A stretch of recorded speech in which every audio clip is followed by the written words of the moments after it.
تعالی علیہ ایک بہت ہی دلچسپ حکایت لکھتے ہیں جوانوں کی زندگیوں کو بدلنے کے لیے، جوانوں کی زندگی میں انقلاب لانے کے لیے ایک بہت ہی سبق آموز اور عبرتناک واقعہ لکھتے ہیں۔ اس واقعے نے لاکھوں کروڑوں بھٹکے ہوئے نوجوانوں کو راہ راست پر لگا دیا، لاکھوں کروڑوں نوجوانوں کی زندگیوں کو بدلنے کا ذریعہ بنا یہ واقعہ۔ آپ بھی ایک بار ضرور سنیں۔ شیخ سعدی رحمت اللہ تعالی علیہ فرماتے ہیں کہ پرانے دور کی بات ہے، سخت گرمی تھی، گرمی کا موسم تھا۔ ایک قافلہ تجارت کے لیے ایک ملک سے دوسرے ملک کی طرف روانہ ہوا۔ اس قافلے میں ایک ایسا غریب شخص بھی تھا جو صبح کو کھاتا تھا، شام کے لیے نہیں ہوتی تھی، شام کو کھاتا تھا، صبح کے لیے نہیں ہوتی تھی۔ یہ غریب شخص بھی اس قافلے کے ہمراہ چل پڑا۔ جب یہ لوگ دوسرے ملک پہنچے تو وہاں کا موسم بڑا ہی خوشگوار تھا، ٹھنڈا علاقہ تھا۔ قافلے والوں نے تجارت کی اور بہت سارا نفع حاصل کیا، اور وہ اپنے کام سے فارغ ہو کر واپس اپنے وطن لوٹ گئے۔ مگر جو مزدور تھا، جو غریب تھا، اسے وہاں کا ماحول، وہاں کا موسم، وہاں کی آب و ہوا بہت ہی پسند آئی، اتنی پسند آئی کہ اس نے وہیں رکنے کا فیصلہ کر لیا، اسی ملک میں رہنے کا، وہاں پر زندگی گزارنے کا فیصلہ کر لیا۔ وہاں پر اس نے خوب محنت مزدوری کی۔ اس غریب شخص نے اس ملک کے اندر خوب محنت مزدوری کی۔ جب اس کے پاس کچھ پیسے جمع ہو گئے، جب 4 پیسے جمع ہو گئے تو اس نے وہاں پر گھر بنانے کا سوچا۔ وہاں بادشاہ کا محل بھی تھا جو نہایت ہی عمدہ اور نفیس تھا، اور محل کے سامنے ایک بہت ہی شاندار باغ تھا، بہت ہی شاندار ایک باغ تھا جس میں رنگ برنگے پھل اور پھول لگے ہوئے تھے۔ اس غریب شخص نے سوچا، مزدور نے سوچا کہ کیوں نہ اسی محل اور باغ کے درمیان ہی اپنی چھوٹی سی جھونپڑی بنا لوں رہنے کے لیے۔ اس نے محل اور باغ کے درمیان ہی، محل اور باغ کے سامنے ہی ایک چھوٹی سی جھونپڑی بنا لی اور وہیں پر رہنے لگا۔ ایک دن اس کے دل نے چاہا کہ کیوں نہ اس باغ کی سیر کی جائے۔ یہ جو باغ ہے جس میں رنگ برنگے پھل اور پھول لگے ہوئے ہیں، اس باغ کی سیر کی جائے۔ مگر جیسے ہی اسے خیال آیا کہ میں تو مزدور ہوں، میں تو بیچارہ غریب ہوں، 2 ٹکے کا مزدور ہوں، میرا بادشاہ کے خوبصورت باغ میں کیا کام۔ یہ سوچتے ہی یہ شخص وہیں رک گیا، محنت مزدوری کرنے لگا۔ کچھ دن گزرے ہی تھے کہ پھر سے دل نے باغ میں جانے کا مطالبہ کیا۔ دل نے بار بار کہا کہ ایک بار تو اس باغ کی سیر کر لو۔ اب یہ غریب شخص اپنے دل کی مانتے ہوئے اپنی جھونپڑی سے باہر نکلا اور بوجھل قدموں کے ساتھ باغ کی طرف چل پڑا۔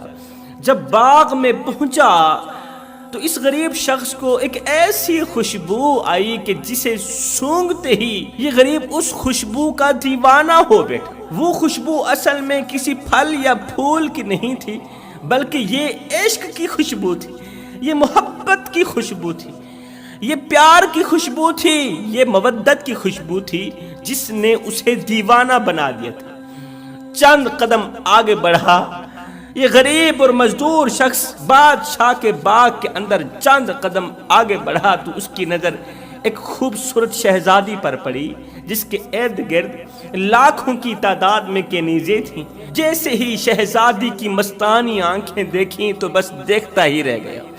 شہزادی بڑی ہی حسین و جمیل تھی، ہونٹ اس کے گلاب کی پنکھڑیوں جیسے تھے، چال ہرن کے جیسی تھی، رنگ 14ویں رات کے چاند کی طرح چمک رہا تھا۔ دیکھتے ہی دیکھتے یہ غریب شخص شہزادی پر فریفتہ ہو گیا۔ اتنے میں شہزادی کی نظر بھی اس مزدور پر پڑ گئی۔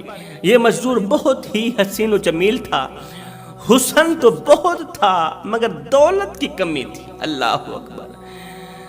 حسن تو تھا مگر دولت کا غریب تھا۔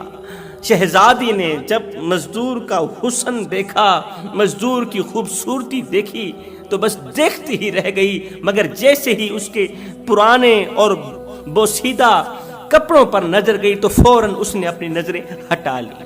یہ تو غریب ہے، یہ تو 2 ٹکے کا مزدور ہے، اور میری نظر اس کے حسن پر تو پڑی مگر اس کی جیب پر کیوں نہ پڑی، میری نظر اس کے حسن پر تو پڑی ہے مگر اس کے کپڑوں پر کیوں نہیں پڑی۔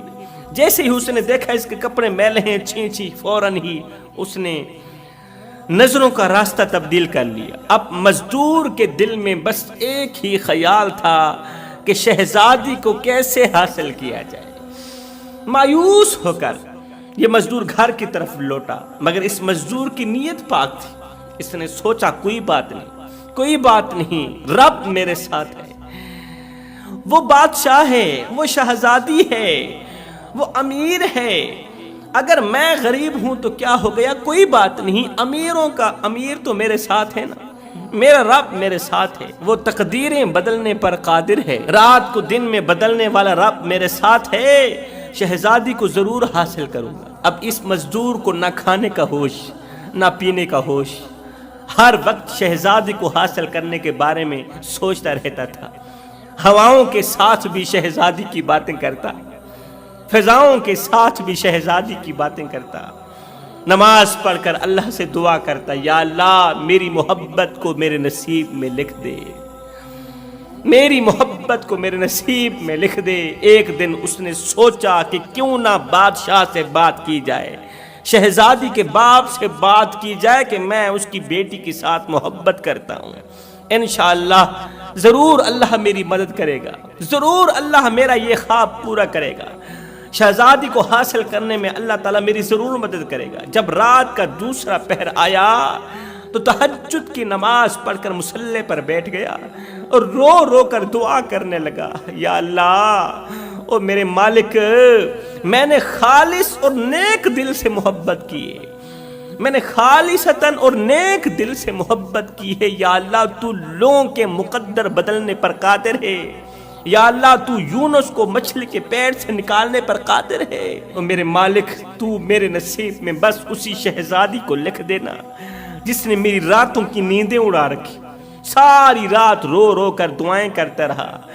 اب صبح کے انتظار میں تھا کہ جیسے ہی صبح کا سورج طلوع ہوگا تو فوراً بادشاہ کے پاس چلا جاؤں گا۔ فجر کی نماز پڑھی، اللہ اکبر، صبح کا آغاز ہوا، فجر کا سورج طلوع ہوا، یہ اٹھا اور شاہی محل کی طرف چل پڑا۔ جیسے ہی دربار میں داخل ہوا تو دیکھا ہر کوئی اپنی فریادیں پیش کر رہا ہے، بادشاہ کا دربار لگا ہوا ہے اور ہر غریب اپنی فریاد پیش کر رہا ہے، ہر فریادی اپنی فریاد پیش کر رہا ہے، اور بادشاہ بہت ہی پیار سے ان کے مسائل کو حل فرما رہا ہے۔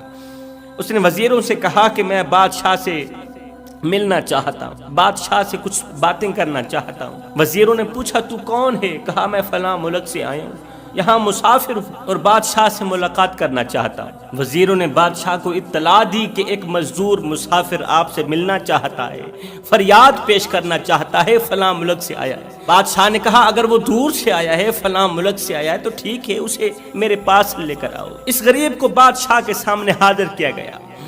یہ غریب بادشاہ کی خدمت میں حاضر ہوا۔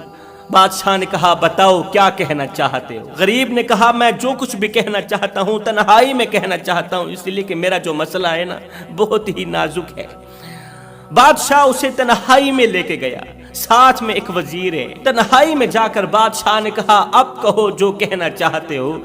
مزدور نے کہا کہ میں شہزادی یعنی آپ کی بیٹی سے نکاح کرنا چاہتا ہوں، مجھے آپ کی بیٹی سے محبت ہو گئی، مجھے آپ کی بیٹی سے عشق ہو گیا ہے، لہٰذا میں آپ کی شہزادی سے شادی کرنا چاہتا ہوں۔